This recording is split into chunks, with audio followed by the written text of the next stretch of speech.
Olá pessoal, tudo bem com vocês? Hoje na nossa aula iremos dar seguimento no assunto iniciado na semana passada sobre a origem da vida. Hoje mostraremos algumas ideias modernas para a origem da vida. No nosso primeiro tópico, vamos falar sobre a origem pré-biológica dos precursores da vida e a seguir discorremos mais sobre o assunto.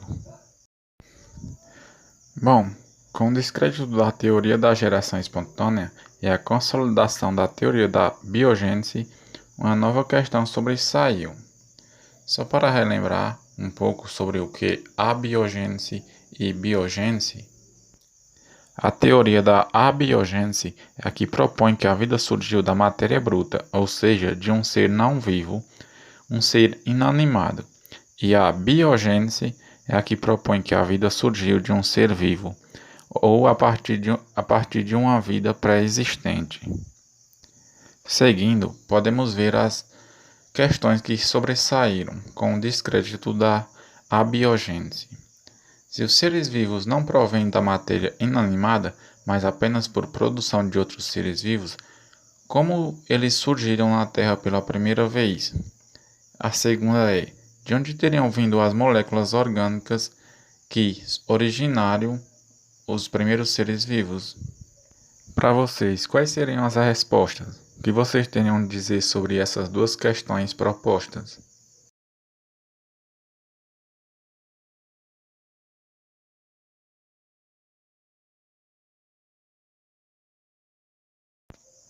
Respondendo às perguntas anteriores, cientificamente ainda não há nenhuma resposta definitiva para essa questão. Uma das possibilidades, embasada em descobertas recentes, é que substâncias precursoras da vida tenham vindo do espaço sideral, trazidas por cometas e asteroides.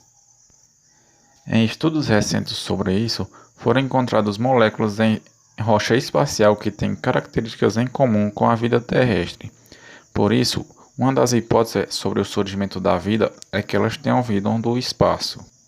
Porém, há experiências que demonstram que a combinação química de substâncias inorgânicas gasosas presentes na Terra primitiva poderia ter originado moléculas orgânicas.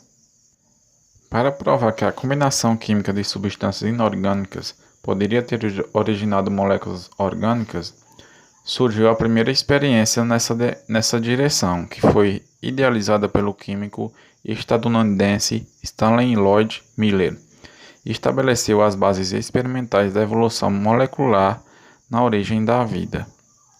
Em 1953, Stanley Miller, um jovem aluno do eminente químico Harold Urey, construiu um aparelho que simulava as condições supostamente existentes na Terra primitiva. Nesse simulador, formado por tubos e balões de vidro interligados, Miller colocou uma mistura de metano, amônia, hidrogênio e vapor d'água, gases que, se supunham na época, constituíam a atmosfera da primitiva Terra quando a vida surgiu. A seguir, iremos mostrar o experimento de Miller e como ele funcionava. A mistura gasosa dos elementos químicos que já foram citados foi submetida ao calor e a fortes descargas elétricas por alguns dias. Segundo Miller, essas deviam ser as condições atmosféricas no início da nosso planeta. No simulador havia também um condensador, no qual a mistura de gases era resfriada. O vapor de água presente na mistura se condensava e escorria para a parte inferior do aparelho, onde se acumulava. Com isso, Miller simulava as chuvas e o acúmulo de água nos mares e lagos da Terra primitiva. Por fim, um aquecedor fazia ferver a água acumulada, que voltava a se transformar em vapor, simulando a evaporação de água na superfície quentíssima da jovem Terra. Após deixar o simulador funcionando por cerca de uma semana, Miller realizou testes químicos no líquido avermelhado que se acumulava na parte inferior do aparelho e encontrou várias substâncias ausentes no início do experimento, entre elas o aminoácido alanina e glicina, além de outras substâncias orgânicas mais simples. Na imagem é o experimento de Miller e como ele funcionava. Hoje esse experimento tem significado apenas histórico, pois novos dados sugerem que a composição atmosférica da Terra primitiva era diferente da mistura de gases empregada num simulador de Miller. Evidências recentes indicam que a atmosfera terrestre, entre 4 e 3,5 bilhões de anos atrás, era provavelmente construída por 80% de gás carbônico, 10% de metano, 5% de monóxido de carbono e 5% de gás nitrogênio, além do vapor d'água. Seguindo os passos de Miller, diversos outros experimentos simularam as condições supostamente existentes na Terra primitiva, com produção de diversas substâncias orgânicas encontradas nos seres vivos. Isso dá sustentação à hipótese de que, nas condições reinantes nos primórdios do nosso planeta, a matéria precursora da vida poderia ter surgido por um processo abiogênico. Seguindo, iremos falar sobre uma outra teoria moderna, que é a teoria da evolução molecular. Uma questão que ainda desafia os cientistas é como os ingredientes precursores puderam originar complexos moleculares dotados de metabolismo e de reprodução, ou seja, os seres vivos. E aí, como vocês acham que puderam se originar? Digam aí o que vocês acham, com a opinião de vocês.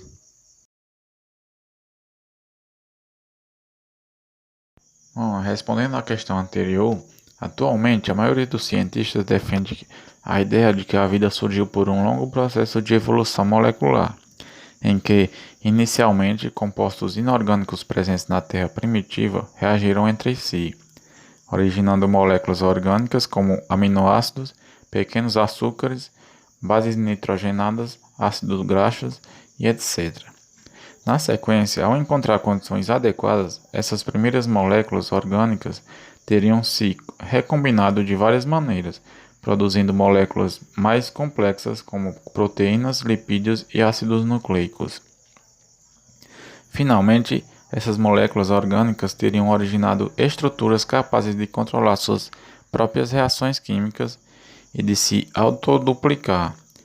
Tais atributos seriam os primeiros esboços do metabolismo e da reprodução, duas características fundamentais dos seres vivos.